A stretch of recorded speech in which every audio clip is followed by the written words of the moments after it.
السلام عليكم، عاملين ايه؟ يا رب تكونوا بخير. قرارات صارمة وصادمة بالنسبة للاعبين من جانب كابتن وليد صلاح الدين تجاه لاعبي النادي الأهلي بسبب مباراة النادي الأهلي وإنبي امبارح اللي انتهت بنتيجة 1-1. ويعني الأداء الغير مشرف اللي قدمه لاعبين النادي الأهلي امبارح. وزي ما انتم عارفين ان كابتن الخطيب في الاجتماع الأخير مع اللاعبين في التتش قال ان كابتن وليد صلاح الدين مسؤول مسؤوليه كامله عن الفريق، وبناء عليه كابتن وليد صلاح الدين مدير الكره في غرفه الملابس امبارح بعد المباراه قال بصوت عالي لدرجه ان الناس بره غرفه اللبس سمعت الكلام ده من الصحفيين وغيره. قال ايه بقى؟ مفيش لاعب يعترض على الرقم اللي هيتقال له، ومفيش لاعب يتشرط عليا، والرقم اللي هيتعرض عليك في الوقت اللي هنتفاوض فيه معاك تقول حاضر، ومحدش يقول انا هاخد كذا، واللي مش عاجبه يتفضل يمشي دلوقتي. شابوه طبعا لكابتن وليد صلاح الدين على هذا القرار، وده ما كانش القرار الاول. القرار الثاني تجميد مستحقات اللاعبين لمدة 5 مباريات فوز متتالية والوصول للنقطة 21. يعني مستحقات اللاعبين هتتجمد الا واذا فازوا ال5 مباريات اللي جايين متتاليين عشان يوصلوا للنقطه 21. يعني ما ينفعش مثلا 4 ماتشات تكسب فيهم والماتش الاخير تتعادل او تتغلب، لا ما ينفعش. او مثلا 3 ماتشات وفي النص ماتش يسقط منك تعادل او خساره، هتعيد ال5 ماتشات تاني. ده كان القرار الثاني.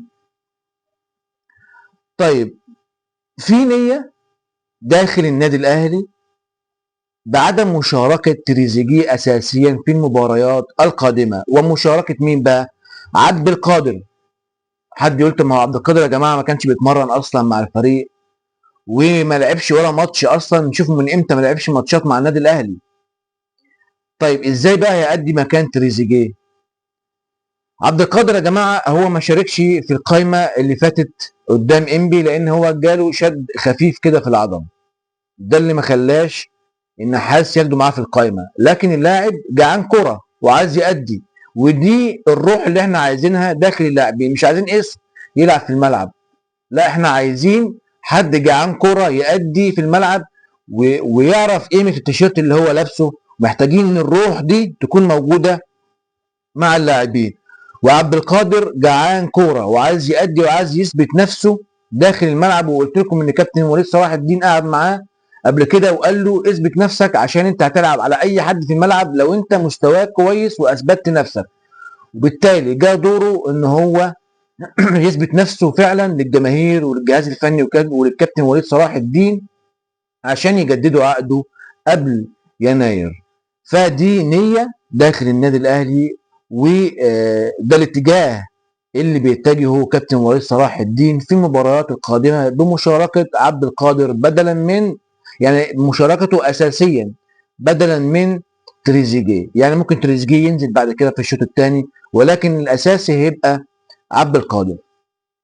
والأهلي بصراحة يفقد القائد داخل الملعب زي مثلا رامي ربيعة. يعني رامي ربيعة لما كان في الأهلي كنا بنشوفوه، حتى شفناه في المباريات الأخيرة مع المنتخب بيحرك اللعيبة، روح تعالى العب. يعني بيبقى في حماس، بيدي حماس للاعبين، بيدوم طاقة داخل الملعب. ده اللي احنا مفتقدينه فعلا. ليه؟ لأن الناس كلها في الملعب نجوم، كل واحد شايف نفسه ان هو نجم. الشناوي مش بيأدي هذا الدور، وخصوصا ان هو ورا حارس مرمى. لكن لما بقى في قائد موجود في الملعب مع اللاعبين داخل الملعب ويدوم التعليمات، بيبقى القائد ده او كابتن الفريق هو ده اللي بمثابة رئيس النادي في ال90 دقيقة دول. ده بيبقى ليه الشخصية القوية على اللاعبين، وده اللي احنا بنفتقده الايام دي مع داخل النادي الاهلي. اليوم كابتن محمود الخطيب عقد اجتماع مع لجنة التخطيط والمدير الرياضي ومدير الكرة من خلال المفروض كان زوم، يعني فيديو. ولكن في تقارير قالت، يعني موقع مصراوي قال ان كابتن الخطيب جه فعلا واجتمع بنفسه بلجنه التخطيط والمدير الرياضي ومدير الكره، بدلا من الاجتماع بتاع الانترنت او من خلال الزوم. يعني انا مش عارف ده حقيقه ولا لا، يعني هم قالوا كده، موقع مصراوي قال ان هو جاب نفسه وعمل الاجتماع ده بنفسه، وبعد ما خلص الاجتماع راح وشارك اللاعبين خلال التمرينات او التدريبات في التتش. فما فيش لسه ولا في صور ولا في حاجه موثقه، ولا النادي الاهلي حتى نشر على الصفحه بتاعته ان كابتن محمود الخطيب جه وقعد مع اللاعبين وحضر الاجتماع بنفسه. ولكن في الاجتماع ده كان من المفترض ان هم يتكلموا في تفاصيل التعاقد مع اورس فيشر، ويعني يتكلموا في اخر مستجدات ونتائج النادي الاهلي واخبار تانية كتير. ولكن من اهم المواضيع اللي كانوا هيتكلموا فيها او اتكلموا فيها بالفعل، وان شاء الله الفيديو القادم هقول لكم تفاصيل الاجتماع ده. ولكن اهم ما طرح في هذا الاجتماع تفاصيل التعاقد مع اورس فيشر والتفاوض المباشر ما بين النادي الاهلي والمدرب زيزو، واصابه زيزو، وايه التفاصيل بتاعه اصابه زيزو. هل زيزو هيلحق مباراه 29 سبتمبر مع الزمالك ولا لا؟ زيزو عمل اشعه مبدئيه واتضح ان هو عنده شد خفيف في العضله، ولسه هيعملوا اشعه تانية دقيقه عشان يتاكدوا من هذه الاصابه. شد خفيف يعني ربنا يستر وما توصلش المزق، المزق فيها شهر شهر ونص، شد فيها 3 اسابيع. ما تقوليش بقى شد خفيف ومش خفيف، شد يعني زيزو مش هيرجع قبل 15 يوم، يعني كده كده ولا هيلعب ماتش سيراميكا ولا هيلعب ماتش الزمالك. كل ده بسبب قرار خاطئ جدا من عماد النحاس. كنتش اتوقعه خالص ان يعني النحاس ياخد هذا القرار قبل المباراه بتاعت انبي. الراجل كان بيسخن وجاله شد خفيف، وبعد كده الجهاز الطبي قال لك ده عنده شد خفيف وابلغ النحاس. بعد كده جه زيزو قال له ده انا سليم و100 100 واقدر العب وي. المفروض النحاس ياخد براي الجهاز الطبي ويقول لا يا جماعه انت ما تلعبش يا ابني، هيجي لك بعد كده اصابه. وبالذات ان النحاس كان لاعب كبير، يعني لعب كوره بنفسه وحاسس باللاعب. اللاعب عاوز يلعب ونفسه يشارك، يعني دي امنيته. ولكن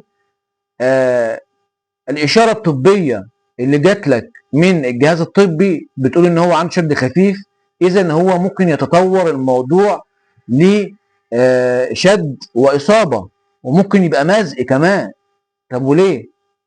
انت كنت بتقول ان انت مسخن وحضرت طاهر، خلاص نزله، ما نجازفش بيه. او كده مش هيلعب الماتش بتاع الزمالك، وكان نفسنا نلعب ماتش الزمالك لان في الماتش ده كان هياكل النجيله وكان هيسجل، والله كان هيسجل في الزمالك.